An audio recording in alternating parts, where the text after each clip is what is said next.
आज की कहानी एक ऐसे फौजी या फिर सच्चे देशभक्त आर्मी की है कि जब जंग के दौरान उसे लड़ने के लिए एक द्वीप पर भेजा जाता है तो उसका बॉस उससे कई सारे वादे लेता है कि जंग के दौरान तुम कभी सरेंडर नहीं करोगे, चाहे हालात जैसे भी हों। तुम सुसाइड नहीं करोगे, चाहे तुम पर कितनी बड़ी मुसीबत ही क्यों ना आ पड़े। अपनी आखिरी सांस तक तुम दुश्मनों से लड़ते रहोगे।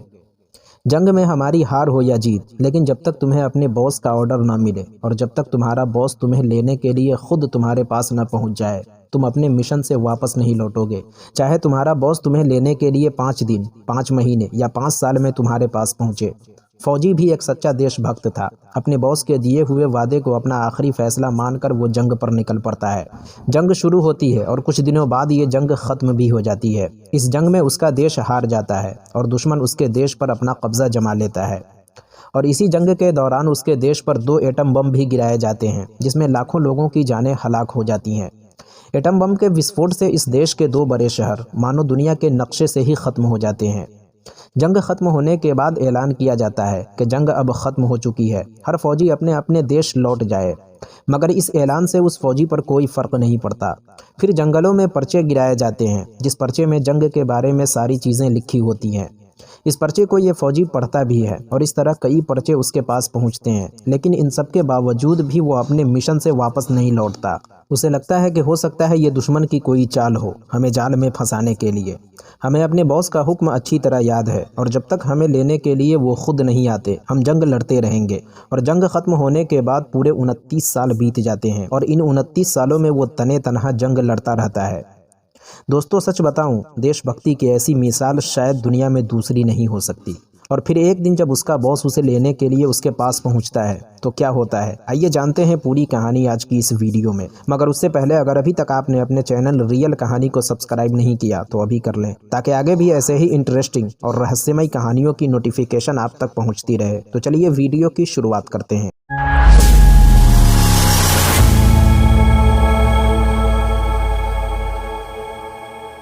दोस्तों, अंग्रेजी में एक कहावत है, स्ट्रगल एंड शाइन, मतलब कोशिश करो और चमको। मुश्किल वक्त में जो लोग बहादुरी दिखाते हैं वही इतिहास रचते हैं। किसी भी जंग में टिके रहने के लिए सिपाही की ताकत, हथियार और रणनीति तो होती ही है, लेकिन किसी भी जंग को जीतने के लिए बहादुरी हर हाल में ज़रूरी है। ये कहानी है दूसरे वर्ल्ड वार यानी दुनिया के दूसरी आलमी जंग की। साल 1939 से 1945 तक चली इस जंग में लाखों जानें हलाक हुई थी।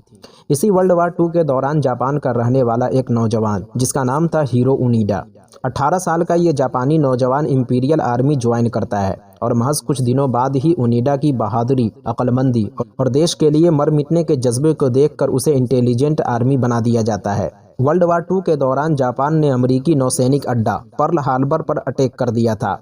जापान के इस हमले से अमेरिका पूरी तरह बौखला चुका था और वो किसी भी सूरत जापान से बदला लेने की ठान चुका था। 26 दिसंबर 1944 को जापान हीरो ओनिडा को फिलीपींस में स्थित लुबांग के एक छोटे से द्वीप पर लड़ने के लिए भेजता है। ओनिडा से उसका कमांडर कहता है कि तुम हर हाल में जंग जारी रखोगे, हालात जैसे भी हों, लेकिन तुम अपने मिशन से पीछे नहीं हटोगे। ना तुम सरेंडर करोगे और ना सुसाइड। और जहाँ तक हो सके तुम हमें जंग के बारे में इंफॉर्मेशन भेजते रहोगे और जब तक हम तुम्हें लेने के लिए ना आएँ, दुश्मनों से लड़ते रहोगे। हीरो ओनिडा अपने अफसर का हुक्म सुनकर एक छोटी सी फौज के साथ जंग पर निकल पड़ता है।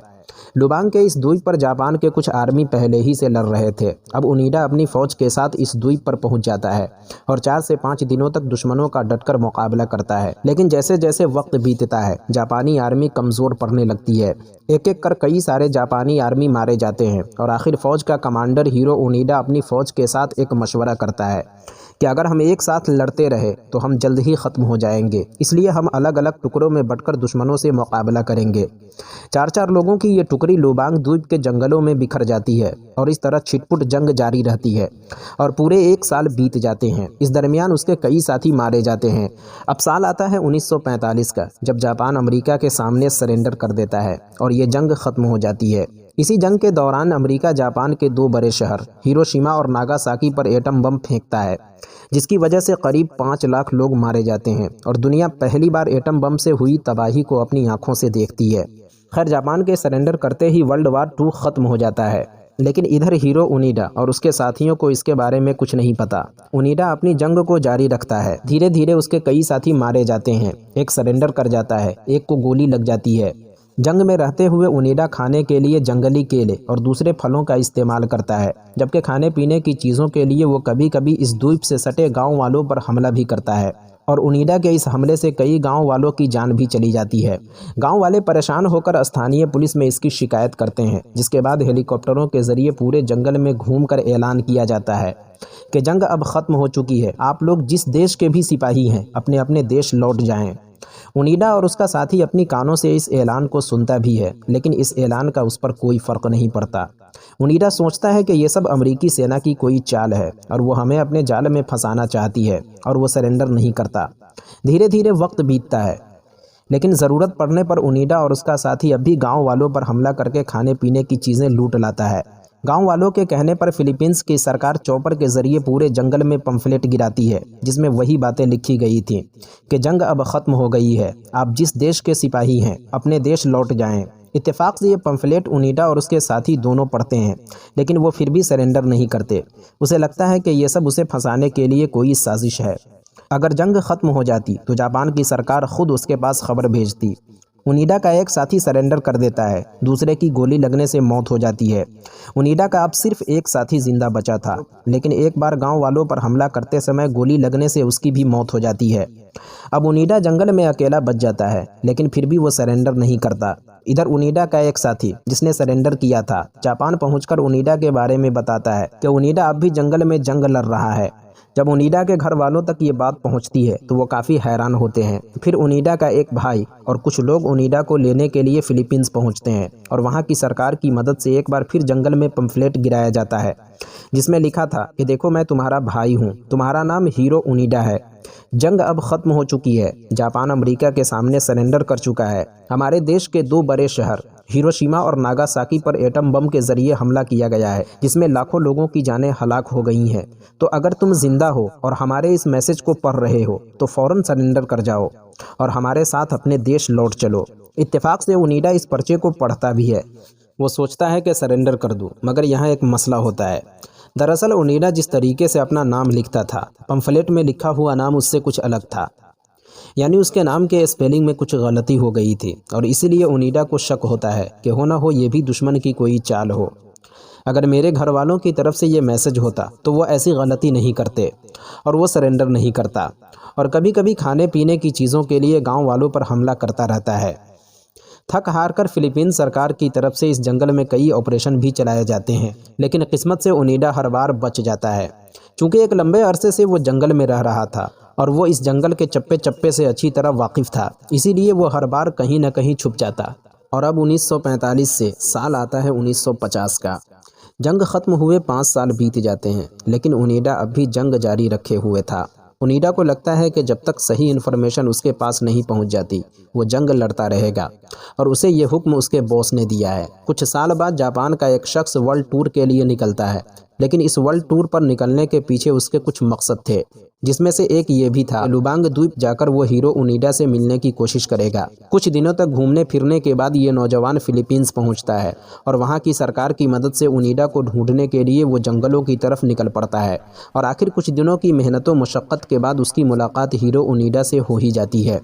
चूँकि ये एक जापानी नौजवान था, उसकी शक्ल सूरत और हुलिये को देखकर ओनिडा उसे पहचान लेता है कि ये कोई जापानी है।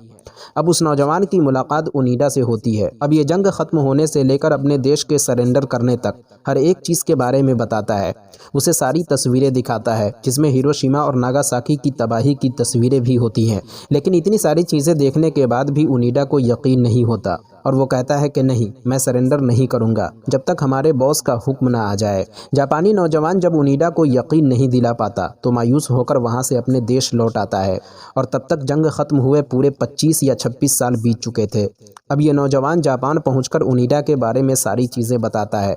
जब जापान के लोग ओनिडा की कहानी सुनते हैं तो हैरान रह जाते हैं।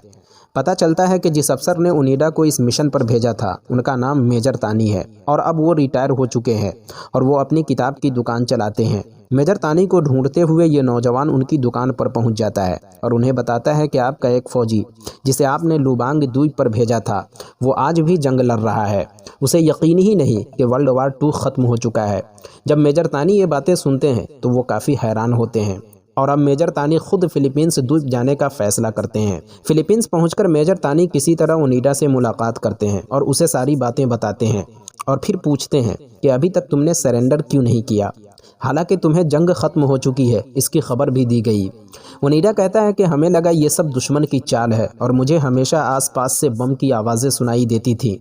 दरअसल उसी इलाके में फिलीपींस आर्मी का एक एयरबेस था और उसी एयरबेस से आर्मी ट्रेनिंग के दौरान जब गोली और बम का इस्तेमाल करती थी यही आवाज़ें ओनिडा को सुनाई देती थीं और उसे लगता था कि जंग अब भी जारी है। ओनिडा को जंग पर गए 29 साल कुछ महीने बीत चुके थे।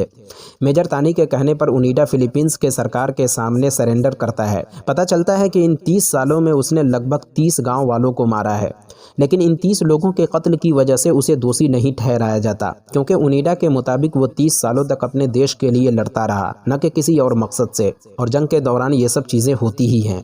हालांकि ओनिडा सरेंडर करते समय रोने लगता है और कहता है कि इन 30 सालों तक मैं अपने देश के लिए लड़ता रहा, लेकिन मैं गलत था और मेरी वजह से इतने बेगुनाह लोगों की जानें चली गई। खैर, ओनिडा मेजर तानी के साथ जापान पहुंचता है। जापान में ओनिडा का स्वागत एक हीरो की तरह किया जाता है। सभी उसके जज्बे और हौसले को देखकर हैरान रह जाते हैं। जापान की सरकार उसे 30 साल की तनख्वाह भी देती है। इसके अलावा उसे इतने पैसे इनाम में मिलते हैं कि ओनिडा एक अरबपति बन जाता है।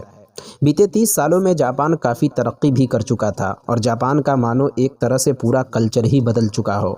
21 साल की उम्र में ओनिडा जंग पर गया था और जब लौटा तो उसकी उम्र पूरे 51 साल हो चुकी थी। अपनी आधी ज़िंदगी उसने जंग के दौरान गुजार दी। जापान तरक्की कर रहा था, लेकिन जापान की इस तरक्की से ओनिडा को वो खुशी नहीं मिलती, क्योंकि पुराने जापान के जिस कल्चर से वो जंग पर गया था अब जापान में दूर दूर तक उसका नामो निशान तक नहीं था। ओल्ड जापान अब मॉडर्न हो चुका था, इसीलिए ओनिडा जापान छोड़कर ब्राज़ील पहुंच जाता है। ब्राज़ील में ही वो शादी भी करता है और जो पैसे उसे इनाम में मिलता है उसका ज़्यादातर हिस्सा फिलीपींस के उन गाँव वालों को दे देता है जिनके परिवार के लोग ओनिडा के हाथों मारे गए थे। इसी दौरान एक दिन वो खबर पढ़ता है कि जापान में एक 13 साल के बच्चे ने कत्ल कर दिया है। यह खबर सुनकर उसे अजीब लगता है कि जापान की नई जनरेशन किस तरफ जा रही है।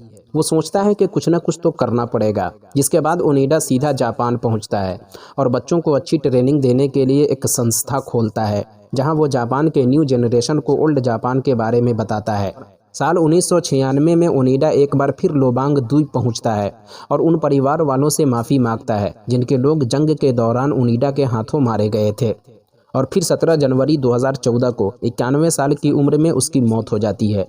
तो दोस्तों, ये थी पूरी कहानी एक ऐसे फौजी की जिसके लिए अपने बॉस का हुक्म पत्थर पर खींचे गए लकीर की तरह थी, जो अपनी जान की परवाह किए बगैर 29 साल तक जंग लड़ता रहा। दोस्तों, सही मानों में हीरो ओनिडा की ज़िंदगी के बारे में सोच कर देखें तो अजीब लगता है। एक भयानक जंगल जहां हज़ारों किस्म के जानवर, जहरीले कीड़े मकोड़े, सांप और बिच्छू पाए जाते हैं, जिस जंगल में ना खाने पीने का इंतज़ाम था और ना रहने के लिए कोई घर, और ऐसे हालात में 1-2 महीने नहीं बल्कि 29 साल गुजार देना, वो भी अकेला, सुनकर यकीन नहीं होता। लेकिन ये एक सच्ची और ऐसी कहानी है जिसकी दुनिया में कोई दूसरी मिसाल न है और न ही कभी हो सकती है। तो दोस्तों, आज की वीडियो में बस इतना ही। उम्मीद करता हूँ आपको ये वीडियो पसंद आई होगी।